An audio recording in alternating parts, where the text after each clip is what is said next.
এই ঈদের একটা হিস্ট্রি আছে প্রিয় ভাই। আনাস রাদিয়াল্লাহু তাআলা আনহু বর্ণনা করেন, বিষ্ণু ঈসা ইসলাম যখন মক্কা থেকে মদিনায় হিজরত করতে গেলেন, তিনি যে দেখলেন যে মদিনার আনসারী সাহাবারা 2 দিন খেলাধুলার অনুষ্ঠান করে। কি করে? খেলাধুলার অনুষ্ঠান।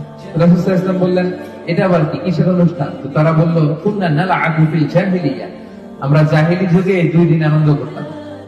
এই 2 দিন আমাদের সেলিব্রেশনের দিন, ফেস্টিভ্যালের দিন, কার্নিভালের দিন। This is our carnival, this is our festival, this is our celebration.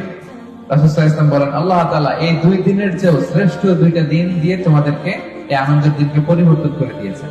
এর একটা হচ্ছে ইয়াউমু ঈদুল ফিতর, ঈদুল ফিতরের দিন, যেটা রমাদান শেষে শাওয়ালের প্রথম দিনে হয়। আর একটা হচ্ছে ইয়াউমু ঈদুল আযহা, যেটা জিলহজ মাসের 10 তারিখে হয়। আলহামদুলিল্লাহ পড়ি। তাহলে আমাদের সেলিব্রেশন, ফেস্টিভ্যাল, কার্নিভাল এর দিন কয়টা?